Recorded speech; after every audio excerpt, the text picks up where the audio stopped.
Сегодня мы в гостях в мастерской у живописца Алихана Майриева. Вот мы представляем законченную работу, о которой Алихан нам сейчас расскажет. Перед вами картина, написана эпизод прошлых лет. Это значит по прибытии депортированных один из районов Казахстана по распределению места работы и жилья. На холсте вы видите ферму. Наверху ферма.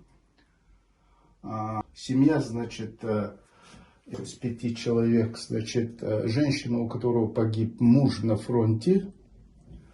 У него, значит, семья из 3 детей.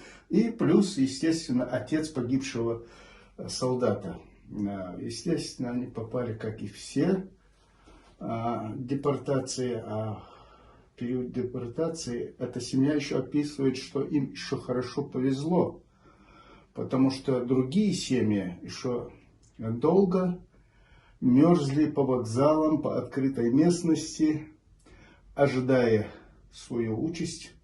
Но эти попали, как вы видите, действующую ферму, где оказалось, с их слов, значит, вырос один из мальчиков.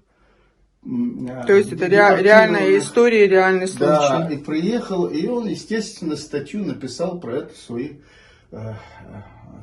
события, да, которые он коснулся в молодости. Дальше, значит, тут выходят женщины. Эти женщины, по описанию этого человека, были депортированы украинцы. Со слов, значит, уже взрослого человека, здесь он рассказывал про них, что они встретили их хорошо. Им повезло. Тепло было, значит, все-таки на этой ферме. Кушать у них было на этой ферме, естественно, не выходя, и работать было. Вот там они и жили, да, обратной дороги. Ну, в принципе, так. На холсте вы видите эти женщины, которые с блоков выходят с фермы, встречают, естественно, с сочувствием. И здесь она вторая, выходя, выглядывает, тоже пришел, значит, с удивлением. Но эти, естественно, тоже с удивлением, с сочувствием, которые собрались, видимо, заведующие с фермы, который все-таки комендант, не комендант, представитель с комендатуры, с ним, значит, все-таки договаривается определение этой семьи.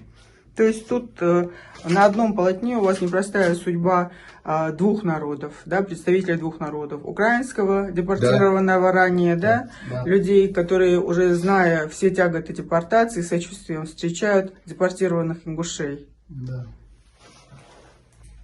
Ну, судьба, да. Да, у разных сложилось много семьи, значит, в Казахстане судьбу. Но я еще представлю другие работы по ходу, которые все-таки, когда депортировали, люди были все-таки не по сезону одеты, а куда попали, вы видите, в Казахстан они.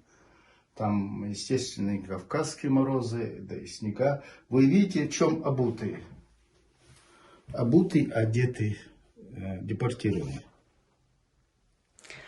Эта картина, как и другие, у вас пишется вот в рамках подготовки персональной выставки в Государственном музее изобразительных искусств Республики Ингушетия, который пройдет в этом году. Да, если Всевышний позволит, я представлю несколько работ на этой выставке. Несколько десятков работ. Да, по воле Будем ждать, да, я тубаку поздравляю.